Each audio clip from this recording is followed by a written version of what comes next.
문제를 남겨주시면 답은 저희가 찾겠습니다. 임금과 관련된 부분입니다. 저도 궁금한 게 많고 평균 임금, 통상 임금, 네. 주유수당 항목도 많고 이게 여기에 들어간다 저기에 들어간다 말도 많고 바뀌기도 해서 일반적으로 봤을 때 저희가 좀 이해하기 쉽게 좀 네. 설명을 해주시죠. 우선 뭐 통상 임금, 평균 임금 이 네. 개념이 많이 쓰이는데 네. 뭐 간단히 설명하고 이게 뭐 때문에 중요한 건지 좀 말씀을 해주시죠. 네. 이 개념을 뭐 때문에 나누는지를 우선 아셔야 될 것 같아요. 네. 통상임금 개념이 있는 이유는 연장 근로를 하면 1.5배를 가산해서 받고 야간 그렇죠. 근로를 해도 1.5배를 가산해서 받잖아요. 네.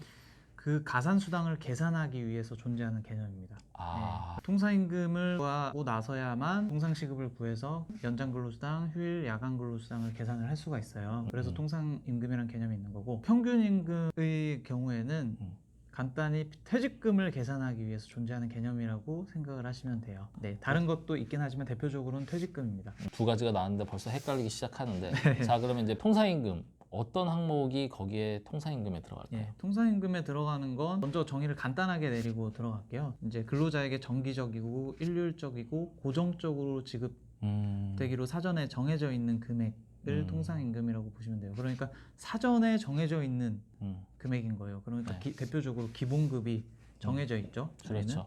그리고 고정적으로 지급되죠. 기본급은. 네. 식대, 과장이면 과장 직급에 따라서 지급되는 직급수당, 어떤 직무를 수행하느냐에 따라서 매월 지급되는 직무수당, 상여금도 뭐 매월 지급되거나 몇 개월에 한 번씩 부정적으로 지급되면 다 통상임금에 들어갑니다. 그 포함되는 통상임금을 시급을 구해요. 통상시급을 가지고 연장근로시간을 한 달에 뭐 10시간을 했다. 네. 그럼 거기에 10시간을 곱하고 1.5배를 해서 이제 연장근로수당이 나오는 겁니다. 그 평균임금 얘기를 하셨는데 평균임금은 그러면 어떻게 계산이 되는 건가요? 퇴직금을 계산할 때 평균임금을 이용한다고 얘기를 했잖아요. 퇴직 시점부터 네. 거꾸로 3개월 동안에 받은 임금 총액을 그 기간의 총 일수로 나눠서 예, 평균임금을 구합니다. 그러면 사실 퇴직 직전에는 야근이나 이런 거 시키면 안 되겠어요. 그렇죠. 근로자 입장에서 억울할 수 있는 게 2년 6개월 동안은 계속해서 야근을 많이 하다가 6개월 동안은 일 안 시킨 거죠. 이분 입장에서는 억울할 것 같아요.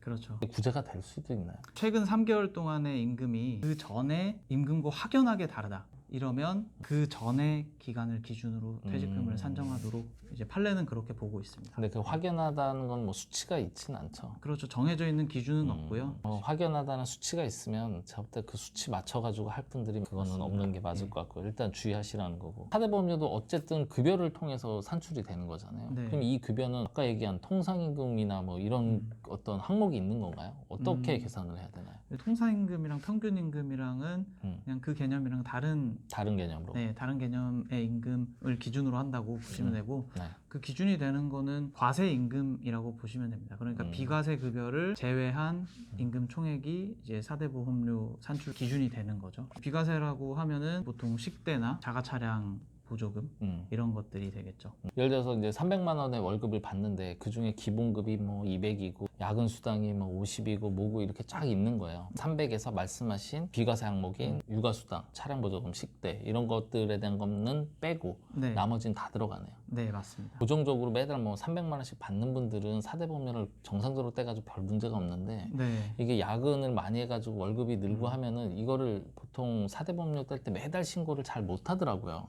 그래가지고 일반적으로 이 사람은 300이다 해서 뗀 다음에 네. 그 다음 해가 돼가지고서는 계산을 다시 해서 네. 부과를 한다든지 네, 맞습니다. 뭐 이런 경우가 있어요. 근데, 그렇게 이루어집니다. 예. 근데 이제 사실 그거 나중에 내려고 그러면 목돈 돼가지고 싫어하거든요. 그렇죠. 그래서 사실 사대보험 관련해가지고 노무사님들이 해주시잖아요. 사대보험 업무라고 하죠. 이제 매달 사대보험료를 얼마 정도 이제 떼고 이제 급여를 얼마 정도 지급해야 되는지 이런 것들을 이제 저희가 급여 업무를 대신해서 대행해 드리기도 하고 임금이 매달 달라지기 때문에 그에 맞는 보험료를 내기가 어렵기 때문에 그렇죠. 다음 연도에 보수총액 신고라는 걸 합니다. 그래서 보수총액 신고를 해서 거기에 맞는 보험료를 산출을 해서 차액을 정산을 하게 돼요. 혹시 더 냈다 그러면 돌려주나요? 돌려줍니다. 아, 예, 그렇죠. 급여 변동이 많은 업체들은 노무사를 이용해가지고 좀 이런 것들을 지원을 받으시는 게 좋을 것 같고요. 급여에 대해서 뭐 항목이 어떤 게 있고 통상임금, 평균임금이 어떻게 쓰이는지 좀 알아보셨는데 아마 이 내용 갖고 모든 게 해결되기는 어려울 것 같아요. 맞습니다. 자세한 것들은 문제를 남겨주시면 저희가 답을 찾도록 하겠습니다.